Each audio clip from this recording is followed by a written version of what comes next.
Welcome dear. आज हम लोग पारा जंबल के बारीकियों को समझने के लिए आपके बीच एक बहुत ही अच्छा एपिसोड लेकर के unique new Bharti publication YouTube channel पे मैं आप लोगों के समक्ष उपस्थित हूं। आइए, हमारा हेडलाइंस आप लोग देख पा रहे हैं, पारा जंबल सीखे कोड्स द्वारा। तो माय डियर, हम ऐसे कोड्स की चर्चा करेंगे, हम ऐसे शॉर्ट रूल्स की चर्चा करेंगे जिसके द्वारा पारा जंबल को बहुत ही इजीली वे में अप्रोच कर सके, इजीली बहुत ही इजीएस्ट से इजीएस्ट अप्रोच के द्वारा सॉल्व करें। चूंकि पारा जंबल एक ऐसा सेक्शन है जो कि चाहे कोई स्टूडेंट्स एकेडमिक सेक्शन के हों या फिर कॉम्पिटिटिव सेक्टर के हों, दोनों ही क्षेत्रों में, चाहे आप 9th 10th 11th 12th का एग्जाम्स दे रहे हैं, एकेडमिक एग्जाम्स की प्रिपरेशन करनी हो या किसी भी कॉम्पिटिटिव एग्जाम की तैयारी करनी हो, कोई भी कॉम्पिटिटिव एग्जामिनेशन में शिट करनी हो, बैठनी हो, दोनों ही जगहों पे मींस ये ऐसा चैप्टर है हर एक प्रकार के एग्जाम्स में पूछा जाता है और लगभग इसका 5 से 7 मार्क्स का सवाल हर एक जगह पे होता है। 5 से 6 नंबर सब जगह। यदि आपको पता है कि हम पारा जंबल को कैसे अरेंज करें, इसी पारा जंबल को रीअरेंजमेंट के नाम से भी जानते हैं। आप पारा जंबल कहें, देखिए जंबल का मतलब ही होता है डिसऑर्डर मैनर, मतलब इधर उधर रखा हुआ होना, इन एप्रोप्रिएट वे, सही वे में नहीं होना, इन एप्रोप्रिएट वे में होना, मतलब उल्टा पुल्टा होना, हैफेजार्ड कंडीशन में होना। और यहां फर्स्ट में लिखा हुआ है क्या हमारा वर्ड, पारा, मतलब जो पैराग्राफ है, कोई भी पैराग्राफ का जो सेंटेंस है, जो लाइन है, वो क्या है, हैफेजार्ड वे में है, उसकी जो पोजीशन है एप्रोप्रिएट नहीं है, उसका जो वे है वो करेक्ट ऑर्डर में नहीं है, उसकी सीक्वेंस डिफरेंट है, जो एक्चुअल होनी चाहिए उससे अलग है। आइए, तो मैं आप लोगों को पारा जंबल की बारीकियों को सिखाने का कोशिश बारी बारी से कर रहा हूं। सबसे पहले जो एक सवाल उठता है कमेंट में, पिछले कुछ हमारा वीडियो में जो कमेंट आया कि सर आप पारा जंबल के बारे में बताइए, और तो सबसे पहले जब पारा जंबल के बारे में विद्यार्थियों से चर्चा हुई तो ये मुझे जानकारी हुई, मुझे ये समझ में आया कि पता ही नहीं है स्टूडेंट्स को कि पारा जंबल कितने तरह का होता है और पारा जंबल को सॉल्व करने के लिए हम अप्रोच कैसे करें। आइए, तो उन अप्रोच को समझाते हैं। ज्यादा नहीं, 2 से 3 एपिसोड में पूरे पारा जंबल को के जितने भी मतलब हमारा जो उससे संबंधित, उससे रिलेटेड जो शॉर्ट रूल्स है, वो तमाम रूल्स को आपके समक्ष मैं प्रस्तुत करूंगा, रखूंगा। आइए, इस एपिसोड का हमारा जो फर्स्ट एपिसोड है, सबसे पहले समझते हैं पारा जंबल, जिसको माय डियर रीअरेंजमेंट कहते हैं। देखिए वर्ड हमारा मूल जो वर्ड है यहां क्या है, अरेंज है। अरेंज का मतलब भी अरेंज का अभिप्राय ही है व्यवस्थापन करना, व्यवस्था करना, और अरेंजमेंट का मतलब होता है व्यवस्थापन। रीअरेंजमेंट का अभिप्राय हो गया पुनर्व्यवस्थापन, फिर से व्यवस्थित करना, फिर से सही पोजीशन पे लाना ही रीअरेंजमेंट कहलाता है। तो पारा जंबल क्या है, पारा जंबल जो है किसी भी सेंटेंस की जो पार्ट्स हैं उस पार्ट्स को सही पोजीशन पे नहीं रखा हुआ होना, सही उसका पोजीशनिंग नहीं होना, सही जगह पे नहीं होना, तो उसको फिर से सही जगह पे लाके रखना, एप्रोप्रिएट पोजीशन में रखना ही पारा जंबल कहलाता है। या कोई पैराग्राफ है, अब उस पैराग्राफ में मान लीजिए 5 लाइन 6 लाइन 6 सेंटेंस 7 सेंटेंस है, 5 सेंटेंस है, भिन्न भिन्न तरह का पैराग्राफ होता है। अब उसमें उसके जो सेंटेंस हैं वो एप्रोप्रिएट ऑर्डर पे नहीं है, वो अपने एक्चुअल सीक्वेंस में नहीं है, तो उसको सही सीक्वेंस में लाना ही रीअरेंजमेंट कहलाता है। तो पारा जंबल बोलें या रीअरेंजमेंट बोलें, एक ही चीज है। आइए, सबसे पहले तो हमें जानना यह जरूरी है कि पारा जंबल होता कितने तरह का होता है। माय डियर ध्यान रहे, पारा जंबल का मूलतः 2 प्रकार है, 2 विभेद हैं, 2 विभाग है। वो है वर्ड्स का पारा जंबल ऑफ वर्ड्स या रीअरेंजमेंट ऑफ वर्ड्स, और रीअरेंजमेंट ऑफ सेंटेंसेस या पारा जंबल ऑफ सेंटेंसेस, मतलब वाक्य को रीअरेंज करना, सेंटेंस को सही पोजीशन पे लाना, एप्रोप्रिएट ऑर्डर में लाना, या शब्दों को एप्रोप्रिएट ऑर्डर में लाना। ध्यान रहे, जो वर्ड्स वाले जो हमारा पारा जंबल है माय डियर, वर्ड्स से रिलेटेड जो हमारा रीअरेंजमेंट पूछता है, वो कह रहा है कि for all to gain approach, words का रीअरेंजमेंट सीखना सब लोगों को नितांत आवश्यक है, क्योंकि सेंटेंस को समझने के लिए सेंटेंस का निर्माण ही होता है वर्ड्स से, इसलिए सेंटेंस का सही एक्सप्लेनेशन के लिए, सही फीलिंग के लिए वर्ड्स को रीअरेंज करना और वर्ड्स के फीलिंग को समझना बहुत जरूरी है। इसलिए अप्रोच हमारा पारा जंबल का हम काम करने जा रहे हैं, रीअरेंजमेंट का काम करने जा रहे हैं, तो उसका क्या अप्रोच करें, किस अप्रोच से कौन सा कोड अप्लाई होता है, किस कोड से हम अपने आप को इंप्लीकेट करें अपने रूल्स को, उसके लिए ये जानना सब लोगों के लिए जरूरी है, चाहे एकेडमिक क्षेत्र के स्टूडेंट्स हो या हमारा कॉम्पिटिटिव सेक्टर का स्टूडेंट्स हो। ध्यान देने वाली बात, specially for 9th 10th 11th and 12th, खास करके वैसे स्टूडेंट्स जो अभी एकेडमिक कर रहे हैं अपना 8th के 9th के 10th 11th या 12th के हैं, तो उनसे जो पारा जंबल का सवाल पूछा जाता है माय डियर, वो वर्ड बेस्ड पारा जंबल पूछा जाता है, वर्ड बेस्ड रीअरेंजमेंट पूछा जाता है। सेकेंड जो हमारा रीअरेंजमेंट है सेंटेंस बेस्ड रीअरेंजमेंट, जिसको पैराग्राफ बेस्ड रीअरेंजमेंट भी बोला जाता है। ध्यान रहे माय डियर, हमारा अब जो सेंटेंस बेस्ड रीअरेंजमेंट हो गया, इसमें भी 2 प्रकार का रीअरेंजमेंट पूछा जाता है, जो आप लोग अक्सर आप लोगों को एग्जाम्स में देखने को मिलता है, आप लोग देखते हैं। सेंटेंस बेस्ड रीअरेंजमेंट जो होता है वो आपका बैंक का एग्जाम हो, एसएससी हो, कैट हो, क्लैट हो, डिफेंस का एग्जाम हो या अदर्स जो भी टेक्निकल एग्जाम्स हैं, तमाम प्रकार के एग्जाम्स में रीअरेंजमेंट पैराजंबल का सवाल होता है। परंतु वहां जो पैराजंबलिंग होती है माय डियर, मैक्सिमम क्या कि 95% सेंटेंस बेस्ड रीअरेंजमेंट ही पूछी जाती है। आइए अब सेंटेंस बेस्ड रीअरेंजमेंट जो है उनकी 2 परिपाटियां हैं, उनका 2 विभाग है, वो है हमारा ऑप्शन बेस्ड सेंटेंस रीअरेंजमेंट। मतलब सेंटेंस बेस्ड रीअरेंजमेंट है लेकिन उसमें ऑप्शन दिया हुआ होता है, जो खास करके आपका डिफेंस का, आपका सीपीएफ, सीडीएस, आपका एसएससी, ये सब बोर्ड में पूछा जाता है। लगभग हर एक प्रकार के एग्जाम्स में पूछा जाता है। इसी को पीक्यूआरएस रीअरेंजमेंट भी पूछा जाता है, पीक्यूआरएस रीअरेंजमेंट भी बोलते हैं। जैसे आप सीजीएल का मेंस दे रहे हो या सीजीएल का मूल एग्जाम जो दे रहे हैं, तो दोनों ही एग्जाम्स में पीक्यूआरएस रीअरेंजमेंट आपका पूछा जाता है।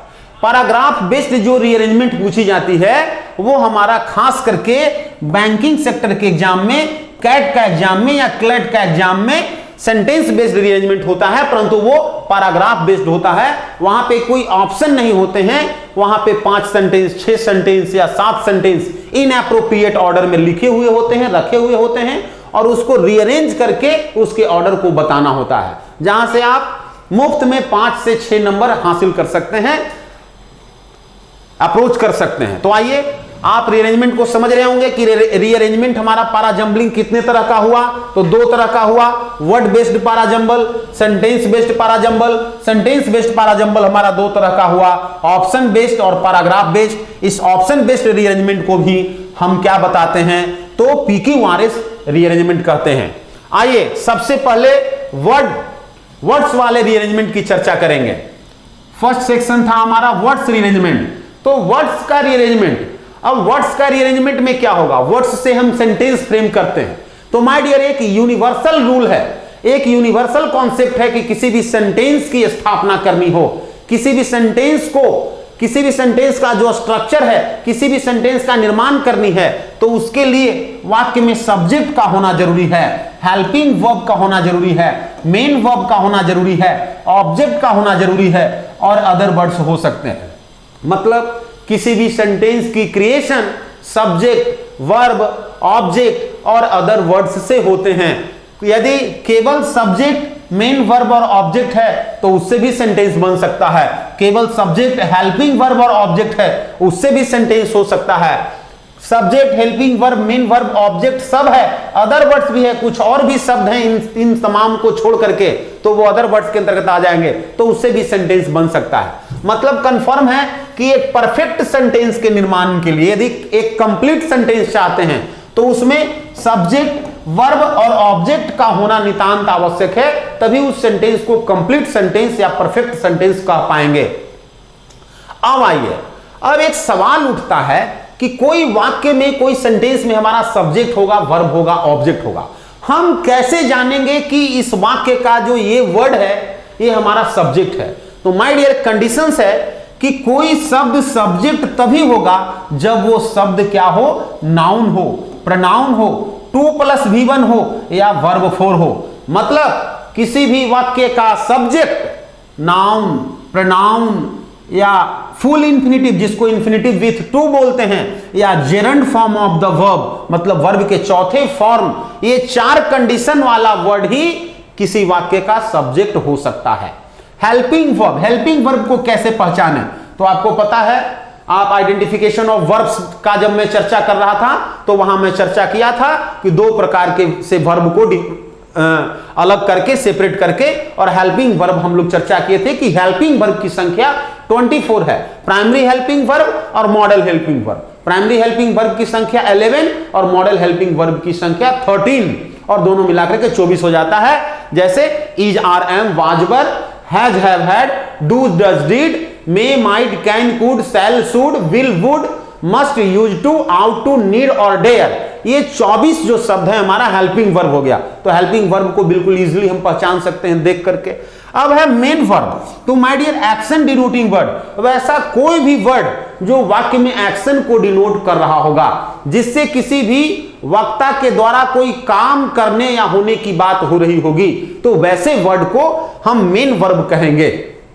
अब है कि ऑब्जेक्ट के जगह पे कैसा शब्द हो सकता है, तो ऑब्जेक्ट के जगह पे भी एक नाउन ऑब्जेक्ट का रूप ले सकता है। ऑब्जेक्ट के रूप में वाक्य में एक नाउन हो सकता है, एक सर्वनाम हो सकती है, या 2 + V1 फुल इंफिनिटिव भी वाक्य का ऑब्जेक्ट हो सकता है, या वर्ब का जीरेंड फॉर्म वर्ब के चौथे फॉर्म भी वाक्य का ऑब्जेक्ट हो सकता है।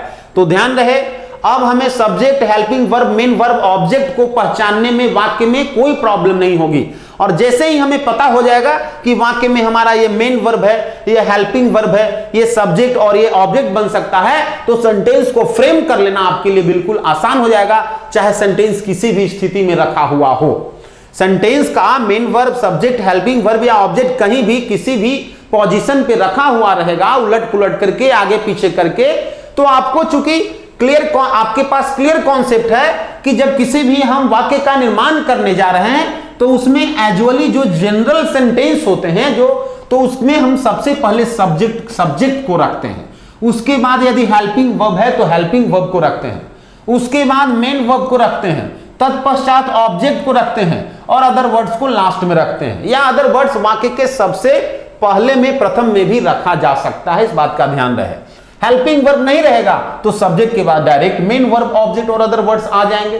तो अब हमें यह तो पता हो गया कि वर्ड्स, यदि बहुत सारे वर्ड्स यदि हमें दिया हुआ है और उसको अरेंज करना है, तो उसको अरेंज करने के लिए हमें देखना है कि वर्ड्स में क्या क्या है। जो वर्ड्स का जो ग्रुपिंग है, बहुत सारा जो कलेक्शन दी हुई है वर्ड्स का, वो वर्ड्स में क्या शामिल है, क्या नाउन प्रोनाउन है, क्या कोई हेल्पिंग वर्ब है उस वर्ड्स में, क्या कोई एक्शन को डिनोट करने वाला वर्ड है। तो हम जैसे ही नाउन प्रोनाउन को देखेंगे तो हम क्लियर हो जाएंगे कि ये जो नाउन प्रोनाउन है या तो वाक्य में सब्जेक्ट का स्थान ले सकता है या वाक्य में ऑब्जेक्ट का स्थान ले सकता है। हेल्पिंग वर्ब रहेगा तो हमें पता है कि हेल्पिंग वर्ब किसके लिए आता है, तो सब्जेक्ट के लिए आता है, और किसके लिए आता है तो मेन वर्ब के लिए आता है। मतलब हेल्पिंग वर्ब का संबंध सब्जेक्ट और ऑब्जेक्ट दोनों से होता है। तो ये बात हमें स्पष्ट कराएगा वो हेल्पिंग वर्ब कि हेल्पिंग वर्ब जो अप्लाई होगा वो सब्जेक्ट के बाद और मेन वर्ब के पहले होगा। अब जो है हमें देखना होगा कि जब मेन वर्ब रख दिए तो फिर और हमारा सब्जेक्ट यदि कोई आ गया तो कौन सा नाउन या प्रोनाउन है या कोई हमारा इस कंडीशन में से कौन सा ऐसा वर्ड है जो ऑब्जेक्ट के प्लेस को फुलफिल कर सकता है, जो ऑब्जेक्ट के प्लेस के लिए एप्रोप्रिएट सूट कर सकता है। अब आइए, अब तो ध्यान देने की बात होगा कि क्या जो सेंटेंस है तो क्या जितने भी प्रकार के सेंटेंस होते हैं उसका फ्रेमिंग यही होगा, उसका स्ट्रक्चर यही होगा? नहीं माय डियर, उसका स्ट्रक्चर यही नहीं होगा, क्योंकि सेंटेंस की भिन्न भिन्न परिपाटियां हैं, सेंटेंस भिन्न भिन्न तरह के होते हैं। वो सेंटेंस का आप जो है सेशन में देख सकते हैं, जो सेंटेंस का आपका वीडियो बना है उसमें आप समझ सकते हैं कि सेंटेंस क्या होता है, सेंटेंस का कितना प्रकार होता है, कितने तरह के सेंटेंस होते हैं। हम किसी भी प्रकार का वाक्य को देख रहे हैं तो देखते ही हम सेंटेंस को कैसे बता देंगे कि ये सेंटेंस फलाने प्रकार का सेंटेंस है, कौन सा काइंड्स का है। जैसे अब सेंटेंस का जब विभाजन होता है, ये देखते हैं सेंटेंस की आइडेंटिफिकेशन। मैं सेंटेंस में तो चर्चा किया हूं लेकिन यहां भी मैं दोबारा, मुझे लगा कि यहां भी हमें इस पैराजम्बलिंग को कोड करने के पहले इसको एक बार चर्चा करना बहुत आवश्यक होगा। तो देखिए, आइडेंटिफिकेशन ऑफ सेंटेंस। अब हम जब वर्ड्स में का जो ग्रुपिंग देखेंगे, बहुत सारा वर्ड्स हमारा रखा हुआ रहेगा, तो उसके पहले उस वर्ड्स को हम सही रीअरेंज करके पुट करें रखें, उसको सही पोजीशन पे पुट करें।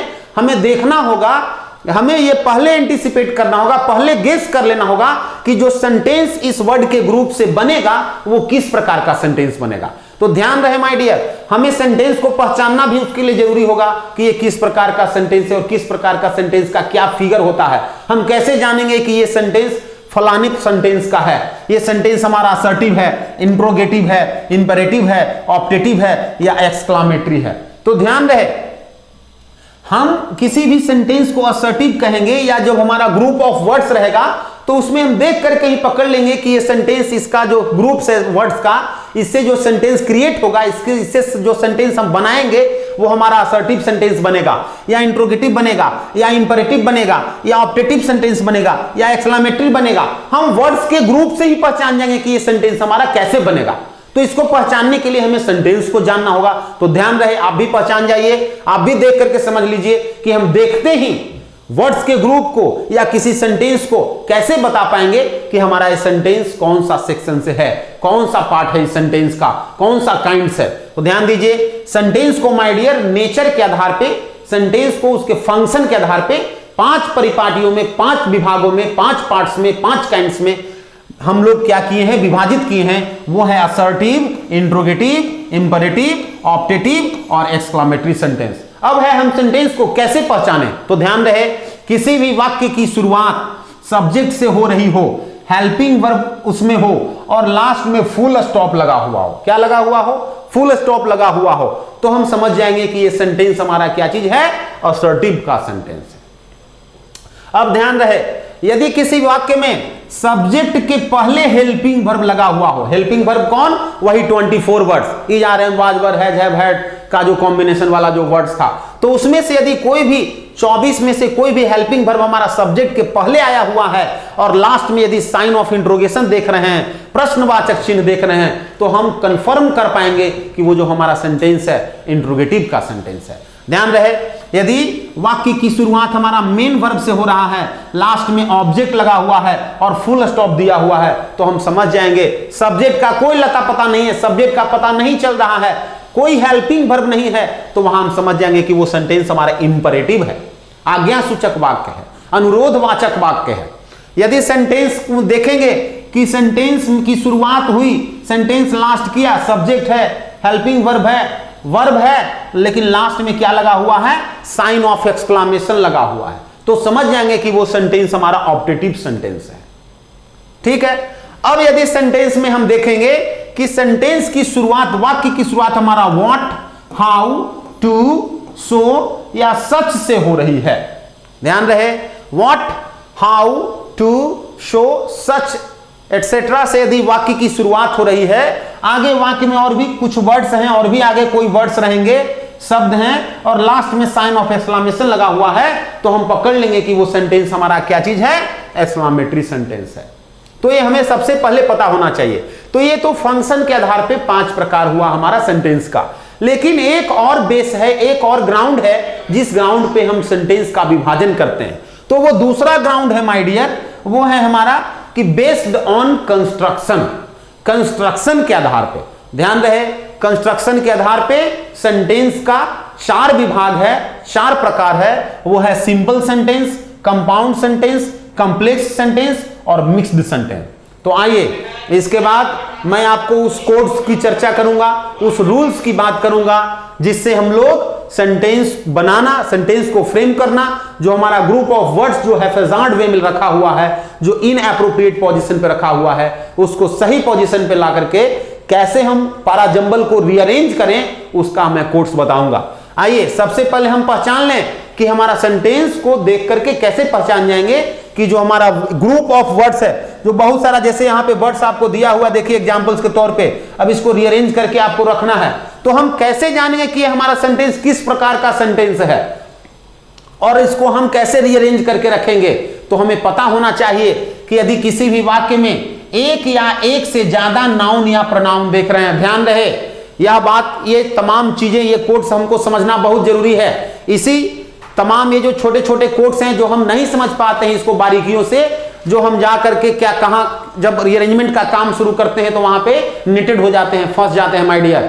क्योंकि इन छोटे बातों पे हम केयर नहीं करते हैं, ध्यान नहीं देते हैं और डायरेक्ट जाकर के शब्दों को इधर उधर रख करके और रीअरेंज करने लगते हैं, जिससे हमारा आंसर जो है रॉन्ग हो जाता है। तो ध्यान रहे, यदि किसी भी वाक्य में एक या एक से ज्यादा नाउन या प्रोनाउन है, एक हेल्पिंग वर्ब है और एक मेन वर्ब है, तो हम समझ जाएंगे कि वो जो सेंटेंस हमारा है सिंपल का सेंटेंस है, सिंपल सेंटेंस है।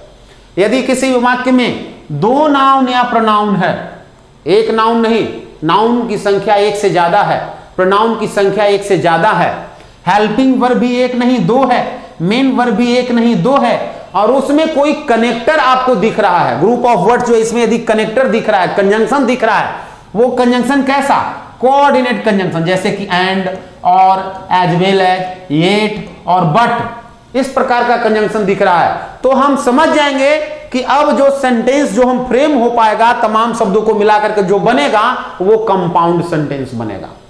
देखते ही हम जान जाएंगे, इतना यदि शब्द, इतना प्रकार का शब्द यदि हमारा रीअरेंजमेंट के लिए दिया हुआ है तो हम समझ जाएंगे कि ये जो वाक्य बनेगा कंपाउंड का सेंटेंस बनेगा, कंपाउंड वाक्य बनेगा।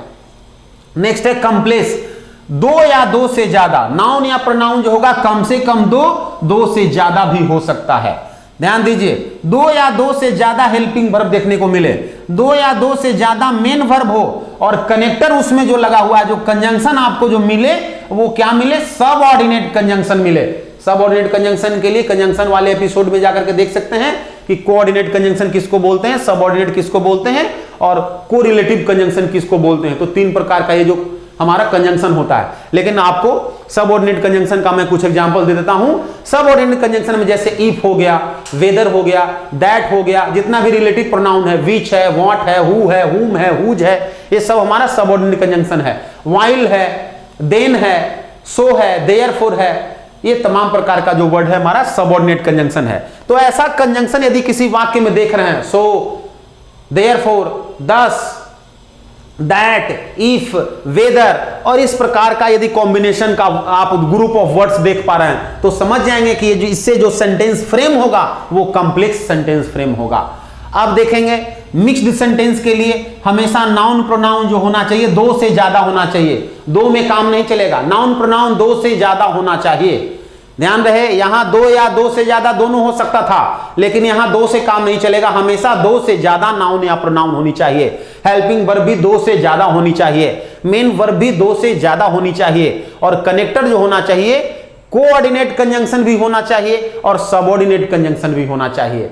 तो वैसे ग्रुपिंग ऑफ वर्ड्स जो मिलेगा तो हम समझ जाएंगे कि ये जो बहुत सारा जो ग्रुप है वर्ड्स का, इससे अवश्य ही मिक्स्ड सेंटेंस बनेगा। तो ये हमें पता होना चाहिए। अब आइए हम आपको बताते हैं बारी बारी से कि अब जो हमारा सेंटेंस बनेगा, यहां पे एग्जांपल्स के तौर पे दिया हुआ है, किस प्रकार का सेंटेंस बनेगा और कैसे उसको हम फ्रेम करें। तो ध्यान दीजिए, माय डियर यहां लिखा हुआ है हीड, हाइड का वर्ब टू है, second form of hide. Hide means होता है छिपना, छिपाना, तो उसका वर्ब का दूसरा रूप है। तो देखिए एक यहां मेन वर्ब हो गया। हीज हैट, हीज हैट उसका टोपी, यहां देखिए उसका टोपी, यहां क्या हो गया माय डियर, यहां नाउन हो गया। एवरी, अब यहां एवरी नाउन, यहां एडजेक्टिव का भी काम कर सकता है या सर्वनाम का भी काम कर सकता है। अब देखिए हीज, हीज एडजेक्टिव है, फेस क्या है माय डियर, तो नाउन है, इंच ऑफ नाउन है। ध्यान दीजिए इसमें क्या चीज है, नाउन है, क्या है, नाउन है। नाउन कितना है, दो, दो नाउन कहां है, यहां है दो या दो से ज्यादा।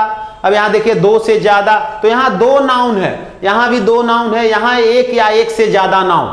तो देखिए अब आगे देखिए, तो वर्ब कितना है, तो मेन वर्ब कितना है माय डियर, एक है। यहां मेन वर्ब कम से कम दो होना चाहिए, यहां दो से ज्यादा होना चाहिए, यहां दो होना चाहिए। यहां मेन वर्ब हमारा कितना है, मात्र एक है। ध्यान दीजिए, तो जब सिंगल मेन वर्ब रहेगा तो वो कहां रहेगा, यहां रहेगा। मतलब ये कंफर्म कर दिया कि इससे, इस ग्रुप ऑफ वर्ड से जो हमारा सेंटेंस बिल्ड होगा, जो सेंटेंस कंस्ट्रक्ट होगा, जो सेंटेंस क्रिएट हम लोग कर पाएंगे, ये सेंटेंस हमारा कैसा बनेगा, सिंपल सेंटेंस बनेगा। अब ध्यान रखिए, सिंपल सेंटेंस तो हो गया किस चीज के आधार पे, कंस्ट्रक्शन के आधार पे।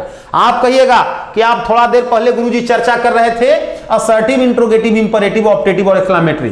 तो ध्यान दीजिए वो जो हमारा एग्जांपल था, क्या उसमें कहीं आपको साइन ऑफ इंट्रोगेशन, इसमें कहीं कोई साइन ऑफ इंट्रोगेशन दिख रहा है? यहां पे कहीं कोई साइन ऑफ एक्सक्लेमेशन दिख रहा है? नहीं दिख रहा है, मतलब कुछ नहीं है, कुछ नहीं है। इसका मतलब ये हुआ, इसमें कुछ नहीं दिख रहा है, इसका मतलब यह है कि फुल स्टॉप है। और देखिए तो फुल स्टॉप कहां रहता है? तो फुल स्टॉप रहता है माय डियर असर्टिव सेंटेंस में और इंपरेटिव सेंटेंस में।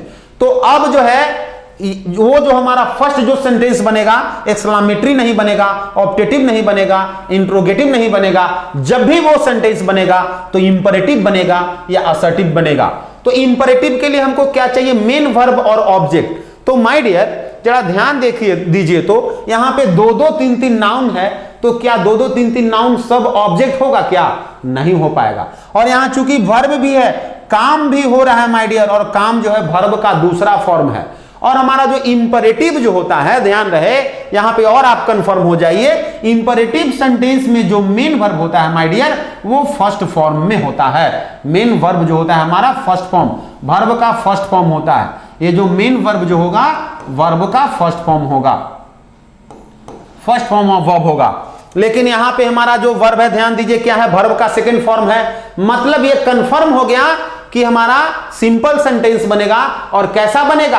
असर्टिव बनेगा।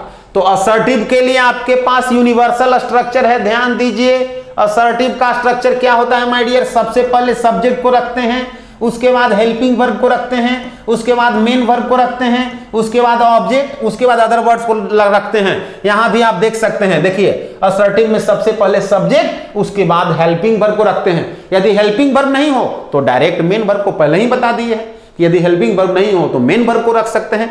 तो आइए ध्यान दीजिए, अब हमें बनाना है इसको। तो देखिए अब इसको जब हमें रीअरेंज करना है तो अब आपके पास पूरा कोड उपलब्ध है, सारा जितना भी रूल्स है आपके पास उपलब्ध है, केवल इसको इंप्लीकेट कर देना है। अब ध्यान दीजिए, तो कर एक हीड छुपा दिया। क्या है जो छुपा दिया? क्या छुपा सकता है? हिज फेस, उसका चेहरा। उसका चेहरा किसी चीज को, किसी व्यक्ति का चेहरा किसी चीज को छुपाएगा? नहीं छुपाएगा। अब देखिए हिज हैड, अब देखिए हिज हैट या हिज फेस, यही ना इस वाक्य का सब्जेक्ट हो सकता है। तो आइए इस वाक्य का सब्जेक्ट हमारा क्या हो गया माय डियर? His hat. क्या हो गया? हिज हैट, मतलब उसकी टोप, उसकी टोपी। और माय डियर ये सब्जेक्ट हो गया। सब्जेक्ट के बाद हमारा ये सेंटेंस असर्टिव बन रहा है। क्या चाहिए? मेन वर्ब चाहिए। मेन वर्ब हमारा क्या है माय डियर? हीड है। तो हिज हैट हीड, उसका टोप हीड कर दिया, छुपा दिया। क्या छुपाया? अब हमें क्या चाहिए? कुछ नहीं, अब हमारा ऑब्जेक्ट चाहिए। तो ऑब्जेक्ट के लिए क्या होगा? His face, his face. एक मिनट, और भी हमारा हिज फेस जो है कर है कि यहां पे कोई और भी हमारा एवरी, एवरी जो है अपने बाद कैसा वर्ड लेता है? एवरी के बाद क्या चाहिए? एवरी हमारा एडजेक्टिव है। एवरी के बाद, एडजेक्टिव के बाद क्या चाहिए? नाउन चाहिए। तो एवरी, हिज हैड तो पहले ही हो गया है, अब एवरी के बाद हिज होगा नहीं, चूंकि ये भी एडजेक्टिव है। तो एवरी के बाद क्या हो सकता है माय डियर? इंच होगा। एवरी इंच, मतलब हिज हैट, उसका टोप, हीड छुपा दिया, every, every inch of his face, his face. देखिए हिज फेस हमारा नाउन है, ऑफ हमारा प्रीपोजिशन है। तो आप वंडर्स फॉर ऑल वाला वीडियो में देखे हैं कि ऑफ प्रीपोजिशन के एक तरफ यदि नाउन हो गया तो दूसरे तरफ भी क्या होगा? नाउन ही हो गया होगा। तो देखिए इंच हमारा नाउन हो गया। Every inch of his face, मतलब उसके चेहरे का एक एक इंच को छुपा दिया। कौन? उसका टोपी। तो इसका क्लियर मीनिंग क्या आया? His hat hid every inch of his face, उसका टोप उसके चेहरे का प्रत्येक इंच, एक एक इंच छुपा दिया। तो इस तरह से आप रीअरेंजमेंट का काम बहुत ही आसानी पूर्वक इस रूल्स को, इस कंडक्ट्स को, इस कोड्स को यदि आप जानते हैं तो आप उसको क्या कर सकते हैं? बना सकते हैं। और ध्यान दीजिए, तो ये जो रूल्स जो मैं आप लोगों को बताए, ये जो कोड्स जो आप लोग देख रहे हैं, ये जो अप्रोच देख रहे हैं, ये केवल वर्ड्स वाले रीअरेंजमेंट पे अप्लाई होगा, सेंटेंस वाले रीअरेंजमेंट पे ये अप्लाई नहीं होगा। ध्यान दीजिए दूसरा एग्जांपल हमारा क्या है? Wrapped app. रैप्ड ऐप का मतलब होता है माय डियर कवर कर लेना, लपेट लेना। अब है फ्रॉम हेड टू फुट, अब है ही वाज माय डियर देखिए, तो एक यहां क्या है, सर्वनाम है, यहां पे हमारा प्रोनाउन कितना है, एक है, हेल्पिंग वर्ब एक है, वर्ब एक है। तो बताइए, तो जब helping verb single, main verb single, noun pronoun भी सिंगल, वैसा केस में हमारा सेंटेंस कैसा बनेगा, तो सेंटेंस बनेगा सिंपल। यहां हमें दो चाहिए, यहां हमें दो चाहिए था, यहां दो से ज्यादा चाहिए था, तो हम कंफर्म हो गए कि अब सिंपल का ही स्ट्रक्चर इसमें अप्लाई होगा, सिंपल सेंटेंस ही हमें सोचना है। ध्यान दीजिए, सिंपल सेंटेंस में भी कैसा होगा my dear, sign of interrogation देख रहे हैं, जैसे ही साइन ऑफ इंट्रोगेशन किसी भी वाक्य में देखे, हम कंफर्म हो गया कि सेंटेंस जो बनेगा वो कैसा बनेगा, तो सेंटेंस हमारा इंट्रोगेटिव बनेगा माय डियर। तो ध्यान दीजिए, अब सेंटेंस कैसे इंट्रोगेटिव बनेगा, ध्यान दीजिए, यहां एक मिस रीडिंग क्या है, यहां पे एक मिस रीडिंग क्या है कि ही के बाद ऑब्लिक देना छूट गया है, यहां पे ऑब्लिक होगा, ही के बाद ऑब्लिक, मतलब ही अलग है और वाज अलग है। तो ध्यान दीजिए, हमें पहले से पता है कि हमारा सेंटेंस इंट्रोगेटिव बनेगा, सिंपल है, सिंपल में कैसा इंट्रोगेटिव बनेगा, तो इंट्रोगेटिव का सेंटेंस बनाने के लिए क्या चाहिए, सब्जेक्ट के पहले हेल्पिंग वर्ब चाहिए, हेल्पिंग वर्ब एक ही है, वाज, तो हमें शुरुआत कहां से करना होगा, बिगिनिंग हमारा वाज से होगा, और सब्जेक्ट भी हमारा एक ही है, was he, was he, was he. अब देखिए, हमारा सब्जेक्ट हो गया वाज ही। अब देखिए, मेन वर्ब हमारा क्या है माय डियर, तो wrapped up, was he wrapped up, wrapped up, wrapped up, was he wrapped up from head to, चूंकि हमें पता है from प्रीपोजिशन आगे में क्या लेता है, तो to लेता है, to foot, sign of interrogation. मतलब इसका क्या हुआ कि क्या वह सर से लेकर के पैर तक ढका हुआ था, क्या उसे सर से पैर तक ढक दिया गया था, कवर कर दिया गया था, was he wrapped up from head to foot. चूंकि सेंटेंस में हमारा साइन ऑफ इंट्रोगेशन लगा हुआ था, हम पहले ही कंफर्म हो चुके थे कि जो हमारा सेंटेंस है वो क्या है, इंट्रोगेटिव है। तो इंट्रोगेटिव है तो सब्जेक्ट के पहले हमारा क्या हो गया था, हेल्पिंग वर्ब रख दिए थे, वाज और ही हो गया। अब हमें क्या होना चाहिए था, सब्जेक्ट हेल्पिंग वर्ब के बाद मेन वर्ब चाहिए था, मेन वर्ब हमारा सिंगल है, रैप्ड अप लिख दिए, तो सब्जेक्ट हेल्पिंग वर्ब और मेन वर्ब हो ही गया, तो क्या बच गया, ऑब्जेक्ट। तो ऑब्जेक्ट हमारा क्या हो गया, फ्रॉम हेड टू फुट। ऐसा तो नहीं होगा ना कि टू फुट फ्रॉम हेड, क्योंकि फ्रॉम जो है अपने बाद क्या करता है, फॉलो करता है टू, तो फ्रॉम हेड टू फुट ये हमारा बिल्कुल एक क्या बन रहा है, पेयर बन रहा है। देखिए नेक्स्ट एग्जांपल से समझते हैं। देखिए नेक्स्ट जो हमारा एग्जांपल कह रहा है my dear, a oblique have, sign of exclamation, oblique idea, oblique what, oblique you, oblique nice. देखिए तो इसमें हमें क्या क्या मिल रहा है, देखिए तो इसमें हमारा कोई कंजंक्शन मिल रहा है, कोई कंजंक्शन नहीं है। जब कोई कंजंक्शन नहीं है इसका मतलब कंफर्म हो गया माय डियर कि कंपाउंड सेंटेंस नहीं है। कंपाउंड सेंटेंस में हमारा कनेक्टर चाहिए, कॉम्प्लेक्स सेंटेंस नहीं है, मिक्स्ड सेंटेंस नहीं है, कंफर्म हो गया कि ये सेंटेंस जो है कैसा है, सिंपल सेंटेंस है। तो अब जो हमारा सिंपल सेंटेंस है, सिंपल सेंटेंस का 5 प्रकार, पांचों में से कोई एक होगा। ध्यान दीजिए तो माय डियर इस वाक्य में आपको क्या क्या देखने को मिल रहा है, एक नाउन प्रोनाउन मिल रहा है, व्हाट मिल रहा है और साइन ऑफ एक्सक्लेमेशन मिल रहा है। तो आपको पता है कि यदि वाक्य में व्हाट दिखाई पड़े, साइन ऑफ एक्सक्लेमेशन दिखाई पड़े, तो हम कंफर्म हो जाएंगे कि सेंटेंस हमारा क्या है, तो एक्सक्लेमेटरी सेंटेंस है। अब एक्सक्लेमेटरी का थीम जैसे ही आपके माइंड में आ गया, आपको अप्रोच मिल गया, अब काम आपके लिए आसान हो गया। अब इसमें कुछ नहीं करना है, सेंटेंस चूंकि एक्सक्लेमेटरी है, व्हाट लगा हुआ है, शुरुआत कहां से होगी, व्हाट से होगी। तो शुरू कर दीजिए, आप क्या लिखेंगे, what, what a nice idea, what a nice idea. देखिए आइडिया है नाउन, तो नाइस है हमारा एडजेक्टिव, तो एडजेक्टिव कहां आएगा, नाउन के पहले ही आएगा ना, नाइस आइडिया, अच्छी आइडिया। तो व्हाट अ नाइस आइडिया। अब क्या है माय डियर, यू हैव, चूंकि हैव के साथ ही साइन ऑफ एक्सक्लेमेशन है, लगा दीजिए, सेंटेंस हमारा लास्ट कर गया, कर रहा है what a nice idea you have, कर रहा है कि आपके पास कितनी अच्छी आइडिया है। तो वाकई आज जो हम लोग ये जो हम लोगों को अप्रोच मिल रहा था, ये बहुत ही अच्छी आइडिया है।